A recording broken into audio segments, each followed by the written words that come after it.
नमस्कार, बहुत स्वागत है आपका एपीएन पर। आप देख रहे हैं देश की बात और मैं हूं आपके साथ राजश्री। और आज हम बात करेंगे भारत समेत 150 देशों में एक साथ हुए साइबर हमले की। एटीएम, रक्षा, गृह और बैंकों और दूसरे वित्तीय संस्थाओं पर उसके असर की बात करेंगे कि साइबर हमलों से निपटने के लिए कितने तैयार हैं हम।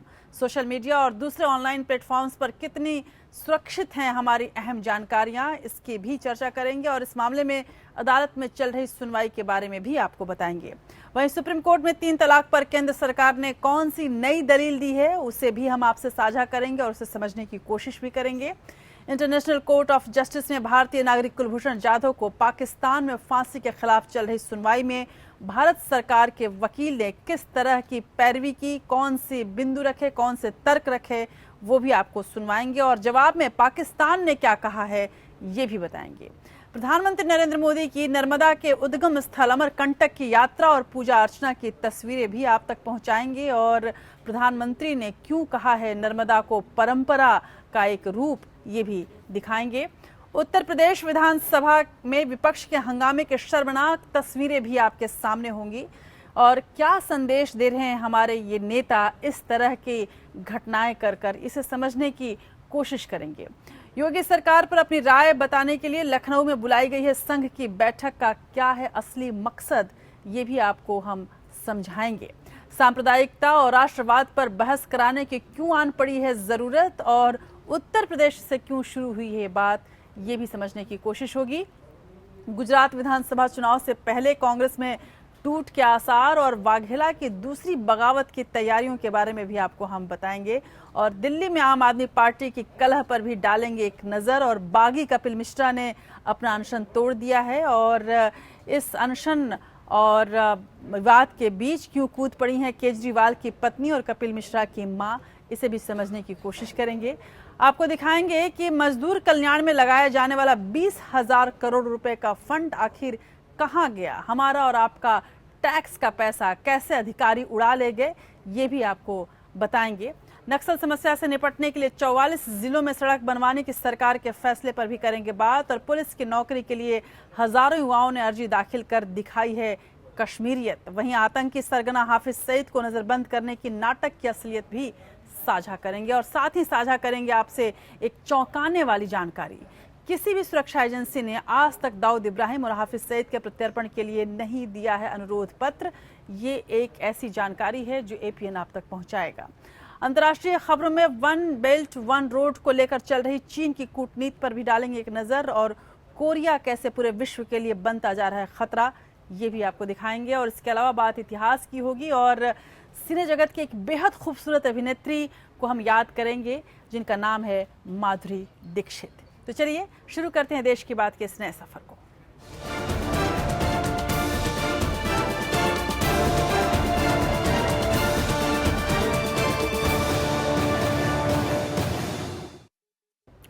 हैकर्स ने पूरी दुनिया में साइबर सुरक्षा को चुनौती दे दी है। 150 देशों में लाखों कंप्यूटर्स को हैक करके हैकर्स ने ये बताने की कोशिश की है कि उनकी पहुंच से कुछ भी दूर नहीं है। आज के वक्त में जब सब कुछ पेपरलेस हो गया है, डिजिटल हो रहा है, ऐसे में ये साइबर सुरक्षा के लिए सबसे बड़ा खतरा माना जा रहा है।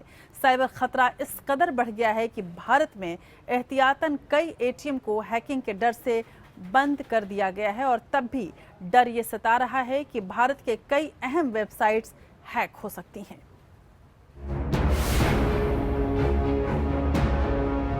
साइबर अपराध से हर कोई वाकिफ है। तेजी से डिजिटल होती दुनिया में साइबर अपराध भी उतनी ही गति से बढ़ रहा है। दुनिया के विकसित देश हों या विकासशील, कोई भी इसकी मार से नहीं बचा। दुनिया पर साइबर हमले का खतरा हाल के दिनों में काफी तेजी से बढ़ा है। हैकर्स ने 150 देशों में रैंसमवेयर वायरस के जरिए करीब 2 लाख संस्थानों के कंप्यूटर्स को हैक करके तहलका मचा दिया। तो इसके असर से भारत भी अछूता नहीं बचा। आज अभी तक हम अनुमान नहीं लगा सकते कितना ज्यादा नुकसान होने वाला है, लेकिन अरबों रुपयों का नुकसान ग्लोबल लेवल पर होने वाला है। भारतवर्ष भी इस संदर्भ में अनभिज्ञ नहीं रहा है। भारत भी सोते हुए पकड़ा गया है जब इस तरह का आक्रमण हुआ है। देश भर में कई एटीएम बंद कर दिए गए हैं। खबर आई है कि साइबर वायरस के हमले के खतरे के चलते ऐसा किया गया। हालांकि रिजर्व बैंक ऑफ इंडिया ने एटीएम बंद करने की खबर से इनकार किया। आरबीआई ने कहा कि एटीएम बंद करने का कोई निर्देश नहीं दिया गया, सिर्फ एडवाइजरी जारी की गई है। देश की साइबर सुरक्षा एजेंसी ने इंटरनेट इस्तेमाल करने वालों को विश्व भर में तेजी से फैल रहे वनाक्राय रैंसमवेयर की हानिकारक गतिविधियों को लेकर पहले ही आगाह किया हुआ है। ये रैंसमवेयर सिस्टम को बुरी तरह से प्रभावित करता है और दूसरी जगह से फाइल को लॉक कर देता है।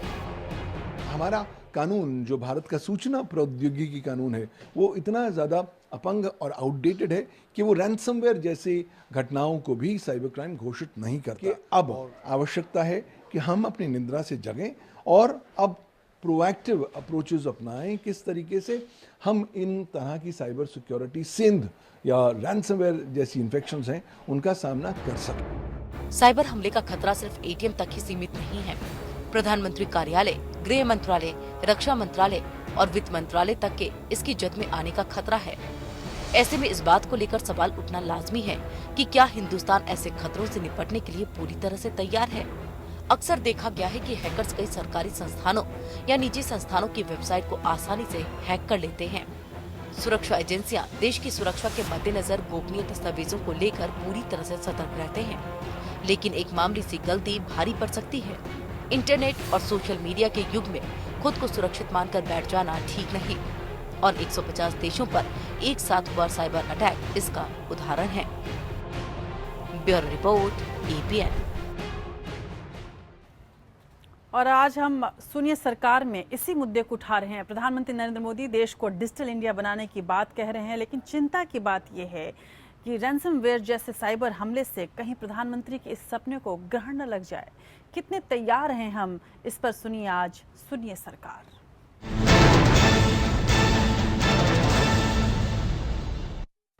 प्रधानमंत्री नरेंद्र मोदी के बड़े बड़े सपनों में सबसे बड़ा सपना था डिजिटल इंडिया का।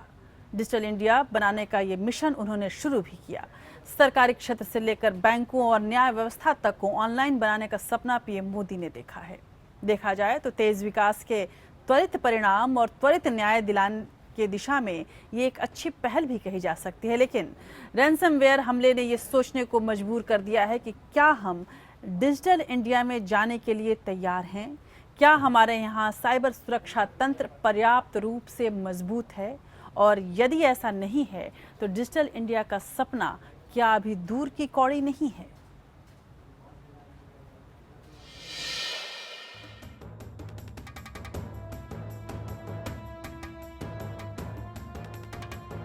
नोटबंदी के दौरान ही सरकार को एहसास हो गया था कि काले धन वाले नए 2000 के गुलाबी नोटों में अपनी काली लक्ष्मी को गुलाबी बनाने में कामयाब होते जा रहे हैं। सरकार ने तुरंत डिजिटल इकोनॉमी की बात शुरू कर दी। काला धन बाहर निकालने के लिए नोटबंदी का नारा गायब हो गया और ऑनलाइन लेन देन वाले डिजिटल इंडिया का नारा उछाल दिया गया। देखते देखते 8 महीने में ही ऑनलाइन लेन देन में 23% की बढ़ोतरी हो गई। ये जानते हुए भी कि पिछले 5 साल में देश में साइबर अपराधों में 1300% बढ़ोतरी हुई है। हालत यह है कि साइबर हमलों के निशाने पर देश में भारत चौथे नंबर पर है। अमेरिका, चीन और ब्राजील के बाद भारत ही साइबर हमलों का शिकार हो रहा है। इन देशों ने साइबर सुरक्षा के जरूरी कदम उठाए हैं, लेकिन भारत का ये आलम है कि यहाँ गृह मंत्रालय को ही रैंसमवेयर ने निशाने पर ले लिया है। कुछ राज्यों के पुलिस विभाग के कंप्यूटरों पर भी कब्जा कर लिया गया है। हैकिंग से बचाव और भारतीय इंटरनेट डोमेन की साइबर सुरक्षा सुनिश्चित करने वाली नोडल एजेंसी भारतीय कंप्यूटर आपातकालीन प्रतिक्रिया दल CERT ने रेड अलर्ट चेतावनी जारी की है। आपको ये जानकर हैरत होगी कि पिछले साल देश में 32,000 से ज्यादा साइबर हमले हुए हैं। केंद्र के विभिन्न मंत्रालयों और विभागों के कंप्यूटरों में 5 करोड़ से ज्यादा वायरस हमले हुए। NIC ने लगभग 3 करोड़ वायरस ब्लॉक को साफ कर दिया। पिछले साल तो गृह मंत्रालय में 1.25 करोड़ वायरस संक्रमण कंप्यूटरों से मिले। वित्त, रक्षा, पेट्रोलियम और टेलीकॉम मंत्रालय के कंप्यूटर में भी वायरस संक्रमण पाया गया है। पिछले साल देश में 4 करोड़ 97 लाख वायरस संक्रमित कंप्यूटर, लैपटॉप और अन्य डिवाइस के वायरस को खत्म किया गया है, जिसमें 3 करोड़ 15 लाख वायरस सिर्फ NIC ने खत्म किए। साथ ही 7044 IP एड्रेस और 530 URL को ब्लॉक किया गया। यानी सरकारी तंत्र की साइबर सुरक्षा सबसे ज्यादा कमजोर और लचर है। NIC ने डाटा की सुरक्षा के लिए अलग विभागों की जरूरत बताई है। NIC ने नेटवर्क सुरक्षा, एप्लीकेशन सुरक्षा, मुख्य सूचना केंद्र, ईमेल और साइबर सुरक्षा के लिए ढांचागत व्यवस्था पर जोर दिया है। वहीं सरकारी तंत्र की साइबर सुरक्षा के लिए अगले 5 साल का खर्च 275 करोड़ रुपए का रखा है।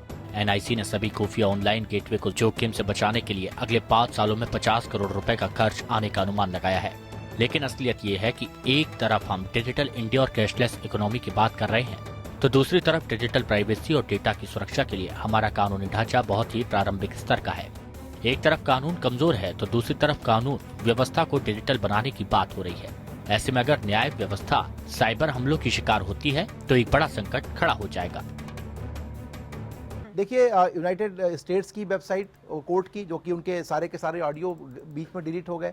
सो हम लोग यूके सुप्रीम कोर्ट के कई जो जजमेंट्स हैं वेबसाइट के ऊपर उनके डाले गए, वो सारे के सारे किसी ने उसके ऊपर कुछ टेम्परिंग कर दी। तो ये इस तरह के अपराध होते रहते हैं और ये होंगे, इसको आप रोक नहीं सकते। जब आपके डिफेंस मिनिस्ट्री की साइट पे, पेंटागन की साइट पे और भारत में प्रधानमंत्री कार्यालय के कई महत्वपूर्ण दस्तावेजों पे अगर साइबर अटैक हो जाता है और तो और आपके क्रेडिट कार्ड पे, आपके बैंक के पैसे पे डाका पड़ जाता है, तो ये तो हो सकता है और ये होगा। चीन साइबर सुरक्षा और जासूसी के खतरों को कम करने के लिए खुद को कंप्यूटर चिप और विशाल सर्वर बनाने में जुटा हुआ है। वहीं हम आज भी इसके लिए विदेशी चिप और विदेश में स्थित सर्वरों पर निर्भर हैं। साइबर सुरक्षा के नाम पर कुछ जगहों पर पुलिस का एक महकमा बना दिया गया है जो अपराध हो जाने के बाद तुरंत अदायगी करता है। साइबर सुरक्षा की अवधारणा ही गलत है। दरअसल देश को एक ऐसे सक्षम तंत्र की जरूरत है जो साइबर संसार पर निगरानी रखे और किसी भी तरह की गड़बड़ी की आशंका देखते ही सबको सतर्क कर दे, जैसा कि विकसित देशों में होता आया है। वहीं पुराने कंप्यूटर सिस्टम भी एक बड़ी समस्या है। देश में भारी तादाद में आउटडेटेड कंप्यूटर सिस्टम चल रहे हैं जो सबसे आसान टारगेट है। वहीं मोबाइल फोन्स की सुरक्षा व्यवस्था भी एकदम लचर है।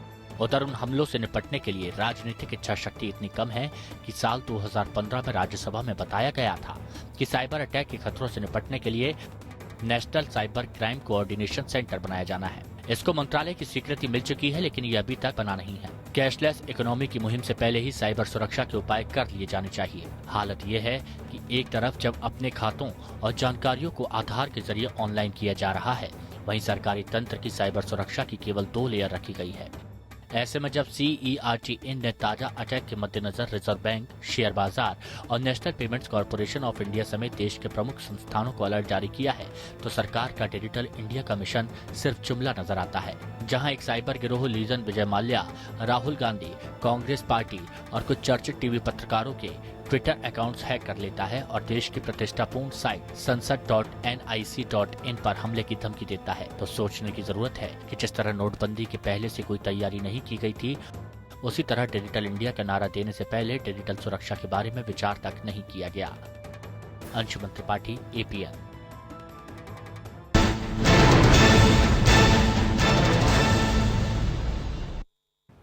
इस बीच सुप्रीम कोर्ट की 5 जजों की बेंच ने व्हाट्सएप की प्राइवेसी पॉलिसी मामले में आज सुनवाई की। दरअसल मैसेजिंग पॉलिसी के खिलाफ डाली गई एक याचिका में कहा गया है कि फेसबुक अपने पॉलिसी के अनुसार व्हाट्सएप यूजर्स के निजी डाटा का इस्तेमाल अपने निजी फायदे के लिए कर सकता है। याचिका में ये भी बात कही गई है कि इस ऐप से पर्सनल डेटा पर खतरा रहता है और ये राइट टू प्राइवेसी के खिलाफ है। इस साल जनवरी में व्हाट्सएप के डाटा को फेसबुक से जोड़ने के मामले में निजी डाटा और प्राइवेसी के लिए दायर याचिका पर सुप्रीम कोर्ट में सुनवाई हुई। सुप्रीम कोर्ट ने इस मामले में केंद्र सरकार, ट्राई, व्हाट्सएप और फेसबुक को नोटिस जारी कर 2 हफ्तों में जवाब मांगा था।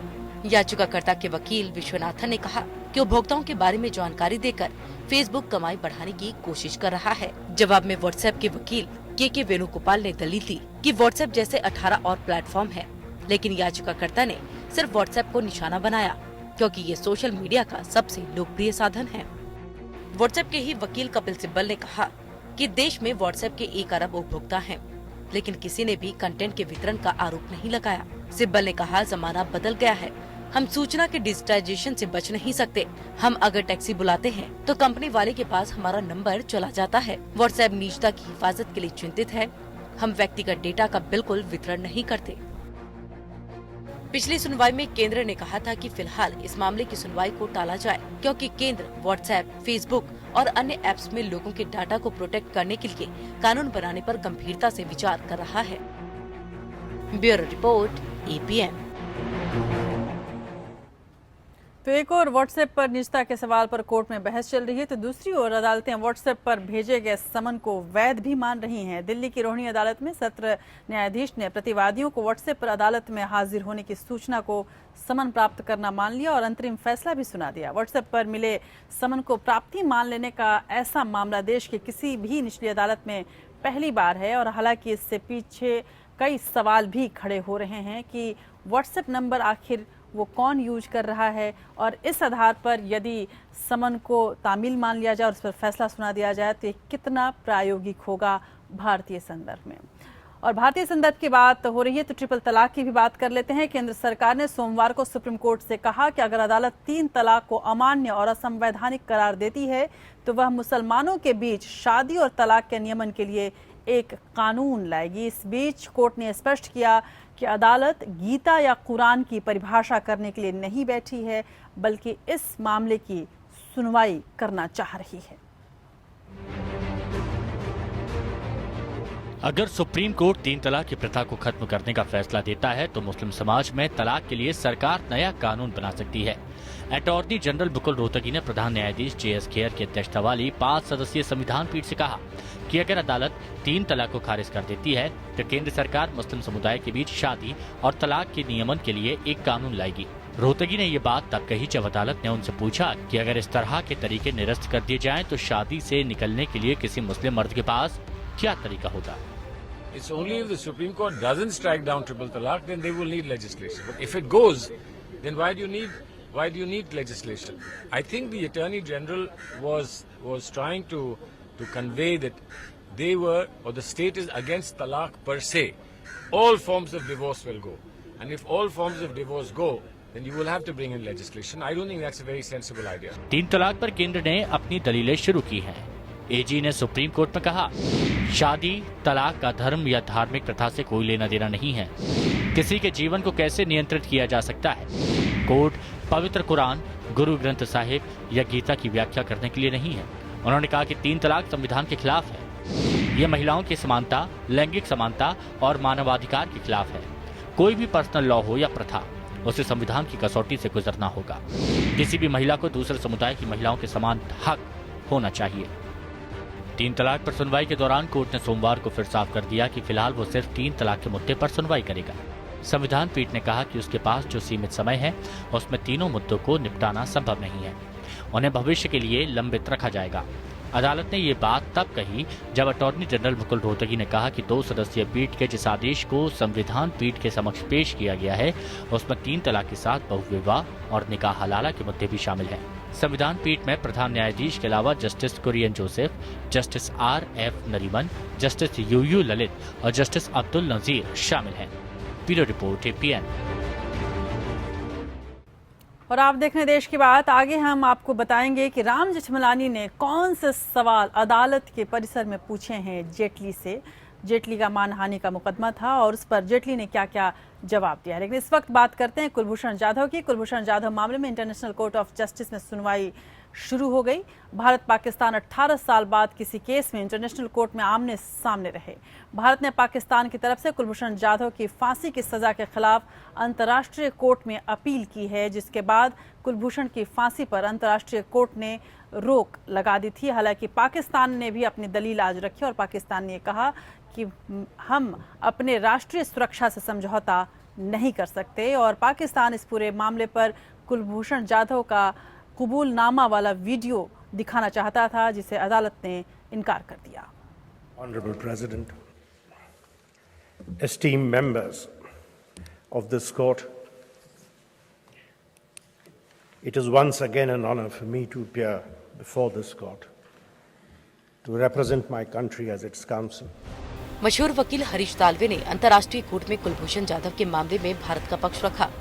हरीश साल्वे ने भारत का पक्ष रखते हुए कहा कि 1963 के उल्लंघन के वियना संधि के मुताबिक इस मामले को अगर देखा जाए तो ये मामला उल्लंघन के तौर पर आता है। भारत ने कहा कि पाक ने न तो कुलभूषण जाधव की मदद की और न ही कोई काउंसलर की मदद की। हरीश साल्वे ने कहा कि ऐसा कोई संकेत नहीं मिलता कि कहां पर जाधव के लिए दया याचिका लगाई जा सके। I want to commence by assuring this court that the situation in which we find ourselves is grave, it is urgent, And it is for that reason that we have sought the indulgence of this court for a hearing for the indication of provisional measures. Bharat को कुलभूषण जाधव की गिरफ्तारी की जानकारी 25 मार्च के बाद मिली। इस trial के दौरान जाधव के खिलाफ लगाए गए आरोपों और सबूतों को भारत को मुहैया नहीं कराया गया। हमारे पास एक प्रेस रिपोर्ट की कॉपी है। इसके साथ पाकिस्तान के अखबार जहां पाकिस्तान के आर्टिकल को पढ़ते हुए कहा कि भारत को इस मामले की अधिकतर जानकारी पाकिस्तानी मीडिया से मिली है। साल्वे ने कहा कि वर्तमान स्थिति बड़ी चिंताजनक हो चुकी है, जिसके चलते भारत ने अंतर्राष्ट्रीय अदालत के सामने इस मामले को लेकर इंसाफ की गुहार लगाई। आईसीजे में उन्होंने आगे कहा कि भारत ने पाकिस्तान के सामने जाधव के लिए कई बार काउंसलर एक्सेस की मांग की, लेकिन पाकिस्तान ने लगातार भारत की इन मांगों को मानने से इनकार कर दिया। It is facetious on the one hand to allege in public pronouncements, including at the level of the advisor to the Prime Minister, that Jadhav has been convicted for serious offences against the state, and on the other hand to point out remedies by way of seeking clemency. Harish Salve ने आगे कहा कि जाधव को अपने बचाव के अधिकार से वंचित किया गया है। जाधव के माता पिता ने जब पाकिस्तान से वीजा के लिए आवेदन लगाया, उस पर भी कोई जवाब नहीं दिया गया। हरीश साल्वे ने इंटरनेशनल कोर्ट से पाकिस्तान की मिलिट्री कोर्ट के फैसले को सस्पेंड करने की मांग की। अंतर्राष्ट्रीय अदालत में 11 सदस्यीय जजों की बेंच जाधव केस की सुनवाई कर रही है। भारत की तरफ से वरिष्ठ वकील हरीश साल्वे ने अपना पक्ष रखा, जबकि पाकिस्तान की तरफ से विदेश सचिव तहमीना जांजुआ पक्ष रखने के लिए वहां पहुंची हैं। Bureau report, EPN। उधर हॉलैंड के हेग शहर में स्थित इंटरनेशनल कोर्ट ऑफ जस्टिस का काम कानूनी विवादों का निपटारा करना है, लेकिन ये केवल अधिकृत संयुक्त राष्ट्र के अंगों और विशेष एजेंसियों द्वारा उठाए कानूनी प्रश्नों पर राय देता है। इंटरनेशनल कोर्ट ऑफ जस्टिस में 15 जज होते हैं जो संयुक्त राष्ट्र महासभा और सुरक्षा परिषद द्वारा चुने जाते हैं। भारत इससे पहले एक मामले में पाकिस्तान को इस कोर्ट में मात दे चुका है। अब कुलभूषण जाधव के भी मसले को भारत तेजी से और जोर शोर से उठा चुका है, और हालांकि अब इस बात पर भी बहस है, जिस तरह से पाकिस्तान टाल मटोल की स्थिति बनाए हुए है, इस बात की भी बहस शुरू हो गई है कि कुलभूषण जाधव वाकई सुरक्षित हैं या नहीं। भारत इससे पहले भी एक बार अंतर्राष्ट्रीय अदालत में पाकिस्तान को पछाड़ चुका है। 10 अगस्त 1999 को भारतीय वायुसेना ने गुजरात के कच्छ में पाकिस्तान नेवी के एक एयरक्राफ्ट एटलांटिक को मार गिराया था। इसमें सवार सभी 16 पाकिस्तानी सैनिकों की मौत हो गई थी। पाकिस्तान का दावा था कि एयरक्राफ्ट को उसके हवाई क्षेत्र में मार गिराया गया था। आईसीजे की 16 जजों की बेंच ने 21 जून 2000 को 14-2 से पाकिस्तान के दावे को खारिज कर दिया था।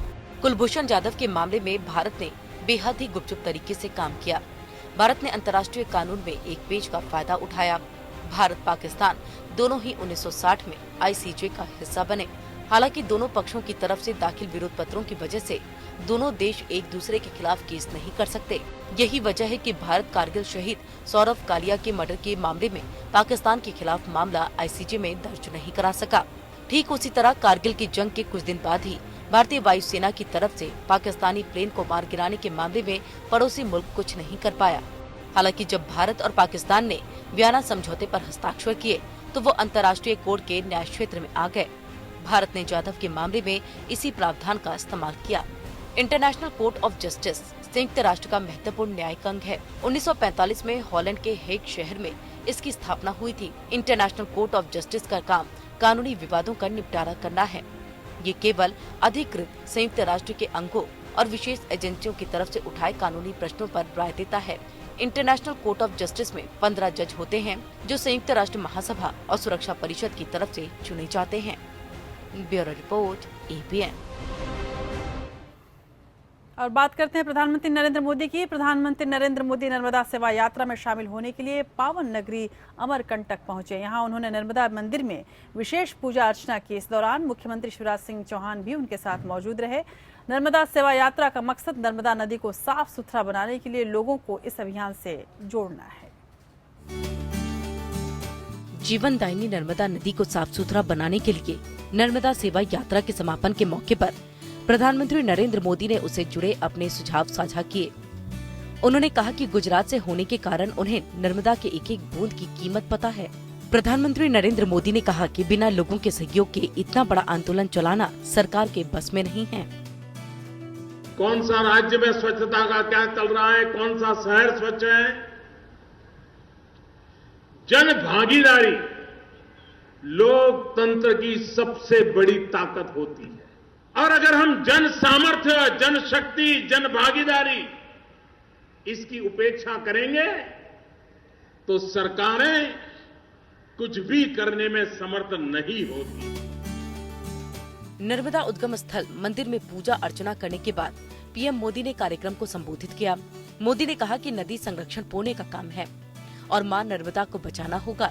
प्रधानमंत्री ने कहा कि आज देश में कई नदियां सिर्फ नक्शे पर बची हैं, उनमें पानी नहीं है। मध्य प्रदेश के मुख्यमंत्री शिवराज सिंह चौहान ने भी नर्मदा सेवा यात्रा को सफल बनाने के लिए जनता का धन्यवाद दिया।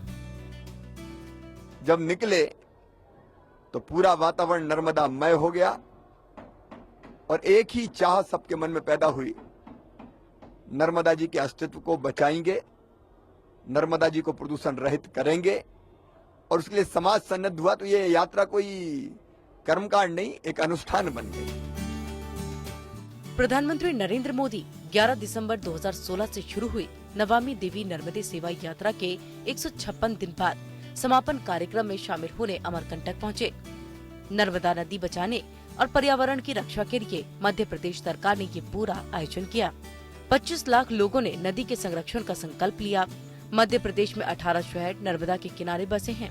इन शहरों में पानी के ट्रीटमेंट के लिए 18 प्लांट बनाए जाएंगे। साथ ही नर्मदा नदी के आसपास करोड़ों की संख्या में पौधे लगाने का संकल्प है। Bureau report, ABN। उधर पीएम मोदी के अमरकंटक दौरे से खास चीज जुड़ी है। माना यह जाता है कि जो भी नेता किसी पद पर रहते हुए यहाँ आता है उसकी सत्ता छिन जाती है। भैरों सिंह शेखावत, अर्जुन सिंह, उमा भारती और पूर्व प्रधानमंत्री इंदिरा गांधी उन नेताओं में शुमार हैं जिनकी अमरकंटक यात्रा के बाद उनकी सत्ता चली गई। लेकिन उत्तर प्रदेश में भी अमरकंटक की तरह ही ऐसा डर रहता है। माना जाता है कि जो भी मुख्यमंत्री नोएडा आता है उसे उत्तर प्रदेश की सत्ता गंवानी पड़ती है। यही कारण है कि पिछली सरकारों के तमाम मुख्यमंत्री पद पर रहते हुए कभी नोएडा नहीं आए। नोएडा आए या ना आए, लेकिन उत्तर प्रदेश में आज अजीब सा नजारा देखने को मिला। उत्तर प्रदेश की 17वीं विधानसभा के पहले सत्र का पहला दिन बहुत हंगामा खेज रहा। राज्यपाल राम नाईक के अभिभाषण के दौरान ही विपक्ष ने हंगामा शुरू कर दिया। राज्यपाल की तरफ कागज के गोले फेंके गए और विधायक टेबलों पर चढ़ गए। साथ ही राज्य में बिगड़ती कानून व्यवस्था को लेकर नारेबाजी भी की गई। जैसे तैसे राज्यपाल के अभिभाषण के बाद विधानसभा अध्यक्ष हृदय नारायण दीक्षित ने धन्यवाद दिया। ये सारा हंगामा तब हुआ जब पहली बार सदन की कार्रवाई का सीधा प्रसारण दूरदर्शन पर किया जा रहा था। वो तस्वीरें, हालांकि ये तस्वीरें, ये मंजर बेहद शर्मनाक हैं लोकतंत्र के इतिहास के लिए, लेकिन आप देखिए और फिर आप समझ पाएंगे कि आखिर राजनीति किस स्तर तक चली गई है। ये उत्तर प्रदेश विधानसभा का दृश्य है जो कई साल बाद जैसे फिर से सजीव हो गया। सदन की कार्रवाई का पहला दिन ही विधायकों के हंगामे का गवाह बना। विपक्ष को राज्य में कानून व्यवस्था को लेकर इतनी चिंता थी कि राज्यपाल पर कागज के गोले फेंके गए। टेबलों पर चढ़कर धमाचौकड़ी मचाई गई। ऐसा इसलिए भी हुआ क्योंकि विधानसभा की कार्रवाई का सजीव प्रसारण हो रहा था और वो अपने मतदाताओं को दिखाना चाहते थे कि वो ही यूपी के असली खिदमतगार हैं। लूट, बलात्कार, छिनैती, महिलाओं के साथ बलात्कार के बाद पूरा परिवार को मार डालना, कातल, डकैती, ये घटनाएं इतनी बढ़ गई हैं कि जनता पूरा त्रस्त हो गई है। किसानों के साथ बिल्कुल धोखा किया गया है। अपराधियों को, भूमाफियाओं को, बलात्कारियों को जिन लोगों ने संरक्षण दिया वह सरकार के कामों को पचा नहीं पा रहे हैं और 50 दिन की सरकार के काम पर ही सवाल खड़े कर रहे हैं। आज जो भी सदन के अंदर हुआ बहुत दुर्भाग्यपूर्ण है, बहुत निंदनीय है, जनता का अपमान है, लोकतंत्र का अपमान है। सत्तारूढ़ बीजेपी को विपक्ष के ऐसे बर्ताव पर तनिक भी हैरत नहीं हुई। पूरे हंगामे के दौरान मुख्यमंत्री के चेहरे पर मुस्कान नजर आई और वो अपने टेबल बचाते दिखाई दिए। लेकिन कानून व्यवस्था के सवाल पर सरकार रक्षात्मक मुद्रा में नजर आई।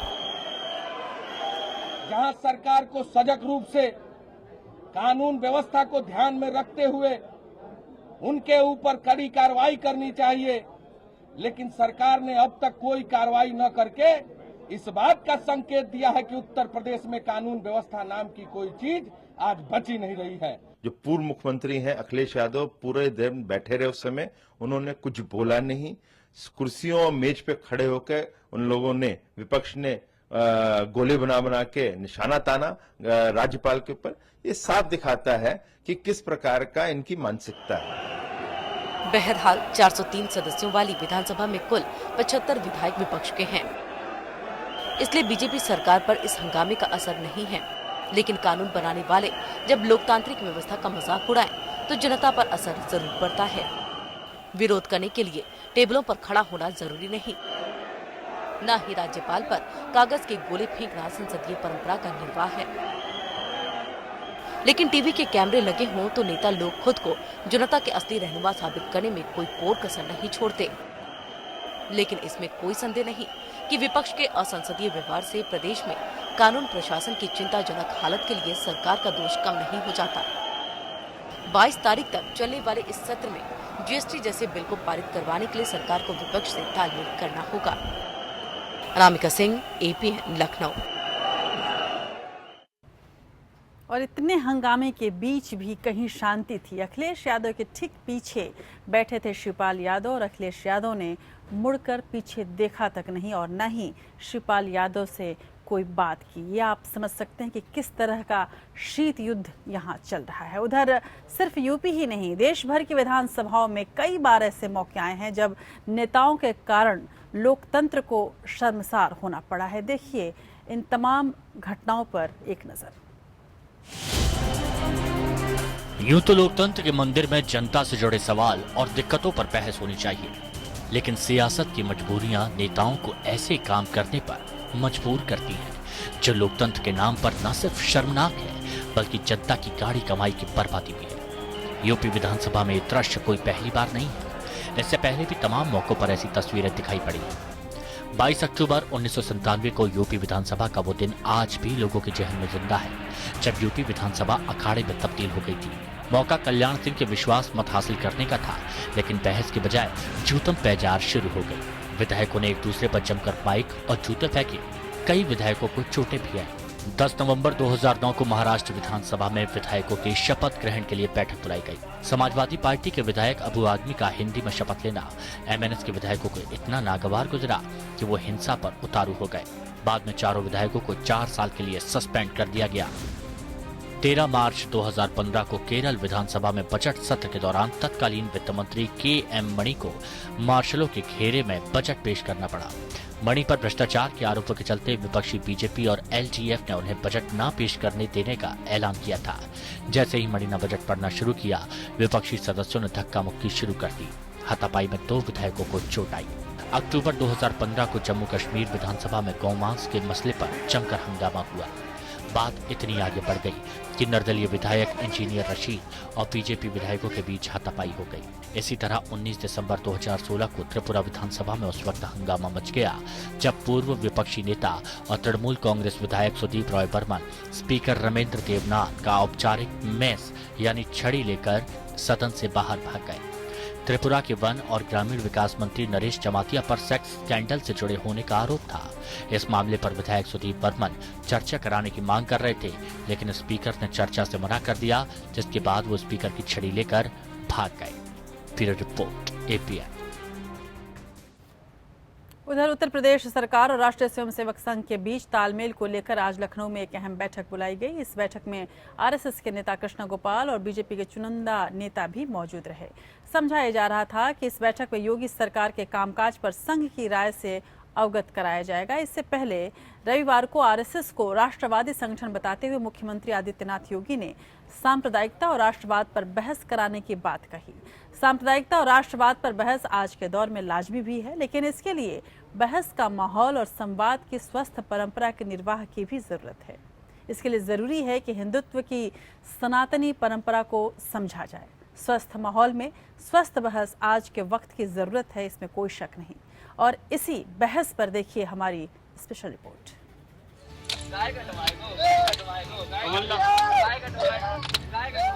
जाग मच्छंदर को रखाया। सही कहा योगी जी आपने, बहस होनी चाहिए, बहस होनी चाहिए कि कौन है सांप्रदायिक और कौन राष्ट्रवादी। लेकिन जिस तरह सड़कों पर भगवा गमछे पहने राष्ट्रवाद के नाम पर गुंडागर्दी चल रही है, पहले वो बंद होनी चाहिए, क्योंकि हिंसा और बातचीत दोनों साथ साथ नहीं चल सकते। योगी जी, अगर आप शास्त्रार्थ की बात कर रहे हैं तो शास्त्र की भाषा की निंदा करनी होगी। गोरखपुर के दंगों के आरोपियों की भी निंदा करनी होगी, क्योंकि संवाद में हिंसा की जगह नहीं होती। आप संवाद की बात करते हैं तो आपको ज्ञान का सम्मान करना आना चाहिए। ज्ञान के सम्मान से अर्थ है कि रूढ़ियों, पाखंडों, कटमुल्लापन और पंडे पुजारियों के चंगुल से निकलकर धर्म को देखना होगा। आपको असली नाथपंथी बनना होगा, वो नाथपंथ जिसके मुस्लिम अनुयायी अब भी पाकिस्तान के रावलपिंडी में रहते हैं। यही नाथपंथ और भक्ति आंदोलन की असली धर्मनिरपेक्ष परंपरा है, जिसमें अब्दुल रहीम खान खाना और मलिक मोहम्मद जायसी से बेहतर कृष्ण कथा कोई नहीं कह सकता। आपके ज्ञान चक्षुओं में औदात्य की दृष्टि चाहिए, जो रहीम, जायसी और बाबर का भेद कर सके। रहीम, जायसी की नस्लों को बाबर की औलाद बताकर आपके भक्त उदार प्रगतिशील हिंदू परंपरा की हत्या कर रहे हैं। याद है आपको, इन कर्मकांडियों ने भगवान को मंदिर में कैद कर दिया था और अवर्ण समाज को भगवान की पूजा से पहले पंडों की पूजा करनी पड़ती थी। इस देश में होरी की मौत पर गोदान कर धनिया पछाड़ खाकर गिर जाती है। इसमें कर्मकांड और पाखंड के खिलाफ सनातन धर्म की लड़ाई को आपसे बेहतर कौन समझ सकता है। सांप्रदायिकता हिंदुत्व नहीं है, समावेशी है। सर्वधर्म संभाव का दूसरा नाम है हिंदुत्व। ये वही सनातन परंपरा है जिसने शक, हूण और कुषाणों को भी आत्मसात कर लिया। लेकिन सांप्रदायिकता ने आजकल प्रगतिशील का मुखौटा पहन लिया है। अब वो दूसरों के धर्मों में झांकती है और खुद को पाक साफ बताती है। वो 3 तलाक, गौ रक्षा, एंटी रोमियो, पूचड़ खानों, लव जिहाद, पलायन और हिंदू स्वाभिमान की बात करती है। वो हिंदुत्व के नाम पर मानवों के बीच मनुस्मृति के भेदभाव करने वाली व्यवस्था पर मौन है। लेकिन मुसलमानों में मानवाधिकारों को लेकर मुखर है और यही सांप्रदायिकता राष्ट्रवाद का मुखौटा पहन लेती है। सेना के नाम गर्जना, आलोचकों को देशद्रोही बताना, आरएसएस को हिंदुत्व और राष्ट्रवाद का एकमात्र ठेकेदार बताना राष्ट्रवाद हो गया है।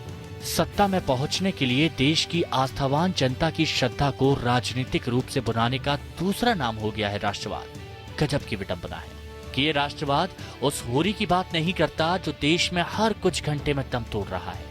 भेदभावपूर्ण शोषण और दमन की हजारों साल से चली आ रही कुप्रथाओं, रीतियों, रिवाजों की बात नहीं हो रही है। आर्थिक राष्ट्रवाद की बात नहीं हो रही है। ग्राम आधारित अर्थव्यवस्था की भी बात नहीं की जा रही, बल्कि गांव कस्बों की छोटी बचतों को भी ऑनलाइन करके दुनिया की अर्थव्यवस्था से जोड़ा जा रहा है। पूंजीवादी देशों का राष्ट्रवाद हमारे देश के लिए दरवाजे बंद कर रहा है। वहीं हमारे देश का राष्ट्रवादी पूंजीवाद पश्चिमी देशों के दबावों के सामने घुटने टेक रहा है। राष्ट्रवाद की बात करनी है तो योगी जी आर्थिक राष्ट्रवाद की बात करिए, लघु उद्योगों और कृषि की रक्षा के मुद्दे की बात करिए। ताजमहल किसने बनाया जैसे बहस छेड़ने के लिए बहस मत बुलाइए। इसके बाद और अब बात करते हैं कांग्रेस पार्टी के में बगावत का बुखार किस तरह से जोर पकड़ रहा है उसकी। यूपी उत्तराखंड के बाद गोवा के असंतुष्ट नेताओं ने खुलेआम आला कमान की आलोचना कर पार्टी छोड़ दी थी। अब गुजरात में आगामी चुनाव से पहले कांग्रेस के बड़े धड़े के नेता के बर्ताव में बगावत की बू आने लगी है। कांग्रेस के वरिष्ठ नेता शंकर सिंह वाघेला ने पार्टी उपाध्यक्ष राहुल गांधी के ट्विटर हैंडल को अनफॉलो कर दिया है। बताया जा रहा है कि वाघेला इन दिनों पार्टी से नाराज चल रहे हैं और ये बात उन्होंने एक प्रेस कॉन्फ्रेंस के दौरान भी जाहिर करी थी। हैं तो वो नरेंद्र मोदी के सबसे वफादार सिपहसालार, लेकिन दूसरी पार्टी के लोगों को बगावत का पक्का पाठ पढ़ा देते हैं। बीजेपी अध्यक्ष अमित शाह से गुजरात कांग्रेस के नेता शंकर सिंह वाघेला की मुलाकात के वक्त ही तय हो गया था कि वाघेला की घर वापसी होगी। हालांकि वाघेला ने अपने भावी अध्यक्ष राहुल गांधी की नसीहतों से परहेज करते हुए ट्विटर पर उनको अनफॉलो कर दिया है, लेकिन पार्टी छोड़ने की बात पर गोलमोल जवाब दे रहे हैं। फॉलो करो, इधर फॉलो करो, कोई हमको फॉलो करे, यानी वो जो चीज होता है वो हमने कल ना बोल दिया पूरा। इसलिए कोई पर्सनल किसी का मतलब ये फॉलो नहीं किया या किसी का फॉलो किया, ऐसा नहीं है। जीरो फॉलोइंग आइदर और बोथ द साइड। जितनी नेगेटिव जिसके भी बारे में था, नॉट ओनली बीजेपी, ये पूरा मैंने कहा साफ कर नहीं रखना। दरअसल केशुभाई पटेल से बगावत करके वाघेला ने बीजेपी छोड़ी थी, लेकिन कांग्रेस में उन्हें कुछ खास मिला नहीं। उनका मिजाज भी कांग्रेस से बहुत नहीं मिला।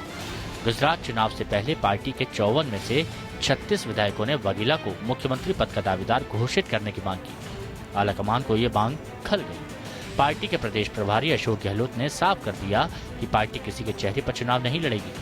पार्टी को इस बात की जानकारी थी कि महाराष्ट्र के सीएम देवेंद्र फडणवीस ने वाघेला की अमित शाह से मुलाकात कराने के लिए एक दिन की गुजरात की गोपनीय यात्रा की थी। अमित शाह का मानना है कि इस दुनिया में हर किसी का मूल है। हालिया दिनों में कांग्रेस के बागियों को उनकी बगावत की भरपूर कीमत भी अदा की गई, चाहे यूपी हो या उत्तराखंड। वाघेला की कांग्रेस में घुटन को बहुत दिनों से महसूस किया जा रहा था। पार्टी उनके मुकाबिल भारत सिंह सोलंकी को खड़ा करने की कोशिश करती रही है, जो कभी बीजेपी की तरफ से राज्य के मुख्यमंत्री पद के दावेदार रहे वाघेला को बहुत नागवार गुजरता है। वाघेला ने राहुल गांधी का ट्विटर तब बंद किया है जब पार्टी के वरिष्ठ नेता अहमद पटेल खुद गुजरात में हैं और पार्टी के पदाधिकारियों से बैठक करने में मशगूल हैं। ऐसे में ये भी आसार नजर आ रहे हैं कि बीजेपी दूसरी पार्टी के नेताओं को प्रलोभन देकर गुजरात कांग्रेस में और भी धमाके कर सकती है। Bureau report APN.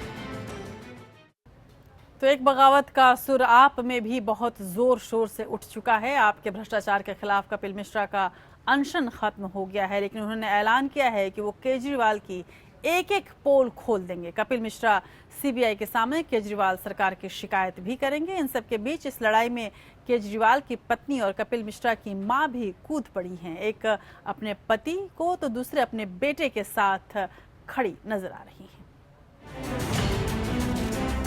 आम आदमी पार्टी के 5 नेताओं के विदेश दौरे का ब्यौरा सार्वजनिक करने की मांग कर रहे कपिल मिश्रा ने अपना अनशन तो खत्म कर दिया है, लेकिन उनका कहना है कि केजरीवाल सरकार के भ्रष्टाचार के खिलाफ उनकी जंग जारी रहेगी। कपिल मिश्रा ने कहा कि वो केजरीवाल सरकार की एक एक पोल खोलेंगे। कभी केजरीवाल के करीबी रहे कपिल मिश्रा ने कहा कि वो मंगलवार को सीबीआई दफ्तर जाएंगे और वहां पर एफआईआर दर्ज कराएंगे। उन्होंने मोहल्ला क्लिनिक की पोल खोलने का दावा भी किया। तो या तो मैं सीधे लिक्विड लेके अनशन खत्म करने का ऑप्शन था, और या फिर नलियों के माध्यम से भोजन लेने का ऑप्शन था। सामने है अस्पताल के अंदर डॉक्टरों की मौजूदगी में मैंने अपने अनशन को खत्म किया है। इन सब के बीच केजरीवाल और कपिल मिश्रा की जंग में उनके परिवार भी कूद पड़ा है। जहां कपिल मिश्रा की पत्नी उनके साथ कई जगहों पर नजर आ रही हैं, तो वहीं उनकी मां अन्नपूर्णा ने भी केजरीवाल सरकार के भ्रष्टाचार पर सवाल उठाए। जवाब में केजरीवाल की पत्नी सुनीता ने मोर्चा संभाला और ट्वीट के जरिए कपिल मिश्रा पर वार किया। सुनीता ने ट्वीट कर कहा कि कुदरत का कानून कभी गलत नहीं होता। कपिल ने विश्वासघात और झूठे आरोपों के बीज बोए हैं, वो वैसा ही काटेंगे। जवाब में कपिल मिश्रा ने लिखा, सुनीता केजरीवाल जी साधना में रत पत्नी है। उन्हें अंदाजा भी नहीं कि उन्हीं के घर में कैसे कैसे कुचक्र रचे जाते हैं। वो अपना धर्म निभा रही हैं, वो अपने पति के पतन से परेशान हैं। उनकी हर गाली सर माथे, उनके खिलाफ कभी कुछ नहीं कहूंगा। कपिल मिश्रा 10 मई को अनशन पर बैठे थे। उन्होंने आप पर फर्जी कंपनियों से काला धन लेकर सफेद करने का आरोप भी लगाया।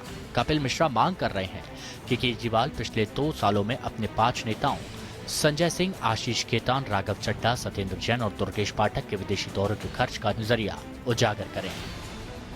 Bureau report APN.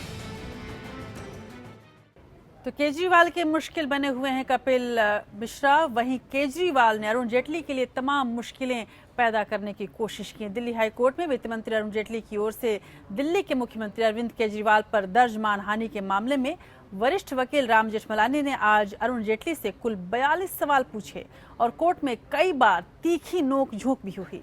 2 घंटे से ज्यादा लंबी सुनवाई में कई बार दोनों पक्ष एक दूसरे पर बरसे और कोर्ट ने दोनों पक्षों को शांत करवाया।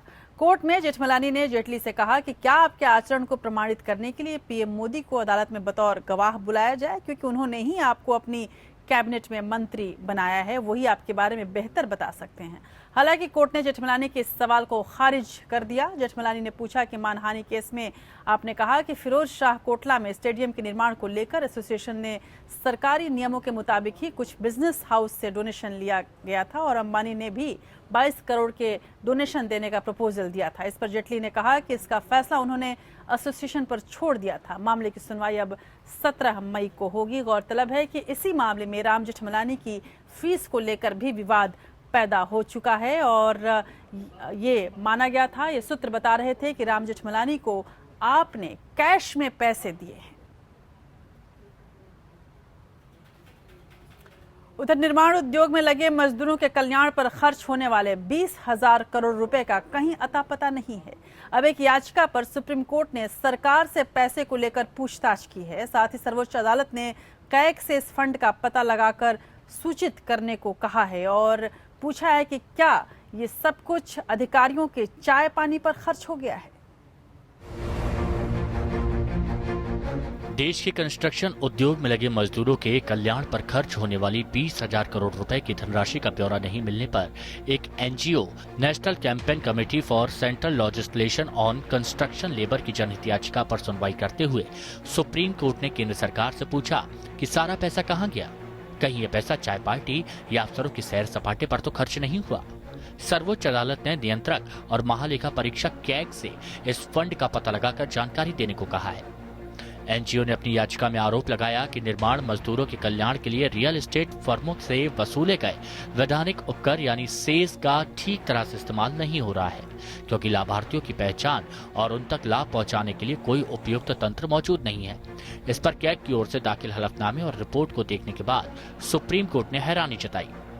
अदालत ने जांच के लिए रास्ता सुझाते हुए कहा कि पहले तो ये पता लगाया जाए कि 1996 से लागू building and other construction workers welfare cess act के तहत इस साल 31 मार्च तक प्रत्येक राज्य और केंद्र शासित प्रदेश ने उपकर के रूप में कितनी राशि वसूल की।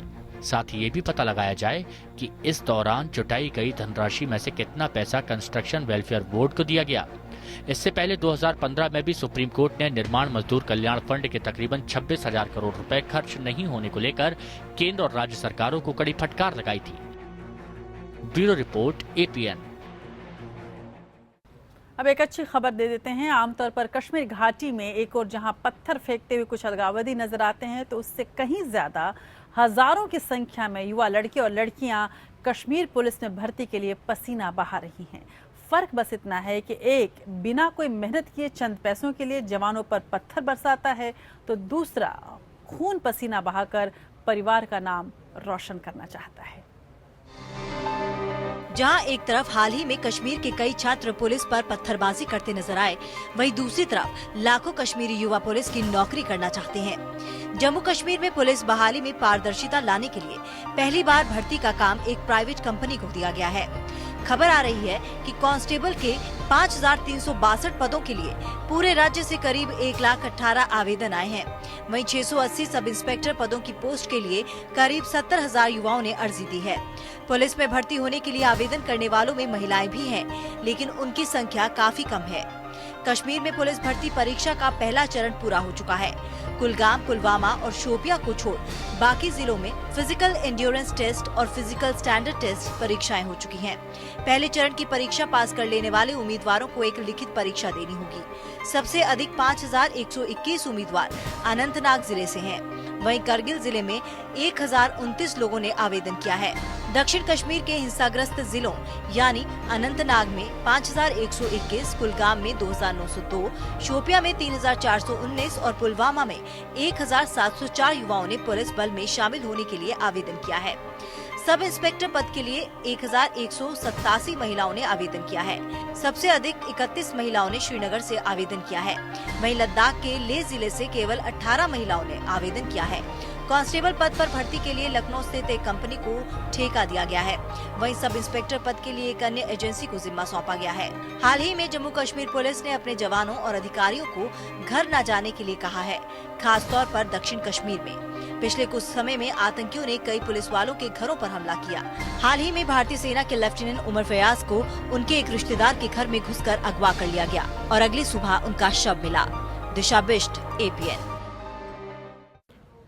उधर आतंकवाद का अड्डा बन चुके पाकिस्तान ने माना है कि हाफिज सईद आतंकवादी गतिविधियों में शामिल है और इसलिए उसे नजरबंद रखा गया है। आंतरिक मामलों के मंत्रालय ने जुडिशियल रिव्यू बोर्ड के सामने उसकी नजरबंदी को सही ठहराते हुए दलील दी कि मुंबई आतंकी हमले के मास्टरमाइंड और जमात उद दावा प्रमुख हाफिज सईद और उसके 4 साथियों को जिहाद के नाम पर आतंकवाद फैलाने के लिए गिरफ्तार किया गया है। पाकिस्तान के गृह मंत्रालय का मानना है कि हाफिज सईद और उसके 4 साथी जिहाद के नाम पर आतंकवाद फैला रहे हैं। इसी आधार पर पाकिस्तान की सरकार ने हाफिज सईद की नजरबंदी को सही ठहराया है।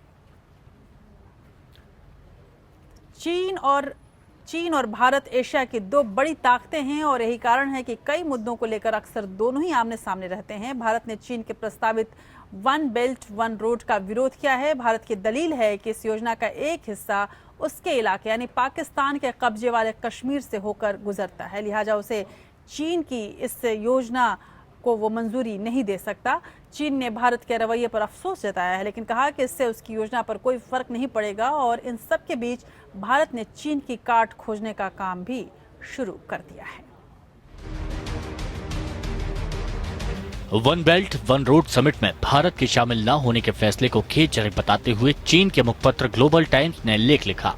इसमें कहा गया है कि इससे पहले कि अधिक देर हो जाए, भारत अब भी अपने निर्णय बदल सकता है और प्रोजेक्ट में शामिल हो सकता है। चीन किसी भी देश पर इसमें शामिल होने का दबाव नहीं डालेगा, लेकिन ये दुखद है कि भारत अब भी 1 बेल्ट और 1 रोड के विरोध में है, जबकि चीन पाकिस्तान आर्थिक गलियारे के कारण कश्मीर विवाद पर अपनी भूमिका में किसी तरह के बदलाव की बात नहीं कर रहा है। खबरों के मुताबिक भारत सरकार ने OBOR के खिलाफ नई रणनीति तैयार की है। माना जा रहा है कि भारत एनर्जी डिप्लोमेसी के जरिए अपने पड़ोसियों को अपना बनाने की कोशिश कर रहा है। भारत मॉरिशस ही नहीं, इंडोनेशिया और चीन के अन्य पड़ोसी देशों के साथ ऊर्जा संबंधों को मजबूत बनाने की तैयारी में जुटा है। ऐसे भारत पश्चिम की तरफ से किए जा रहे अवरोधों को समाप्त करने में सक्षम हो सकेगा।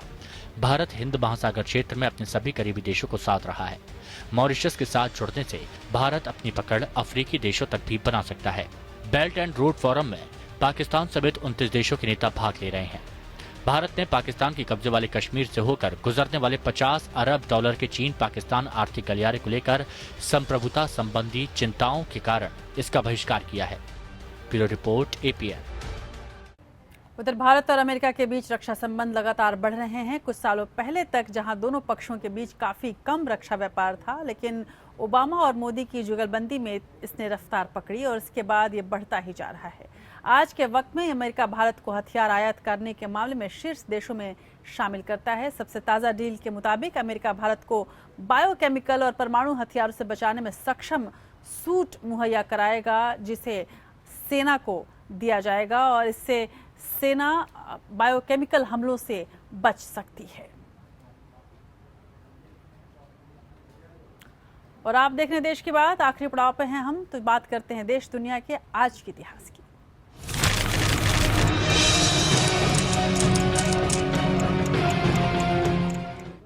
15 मई को 1907 में शहीद आजम भगत सिंह और राजगुरु के साथ हंसते हंसते फांसी के फंदे पर झूलने वाले सुखदेव का जन्म हुआ था।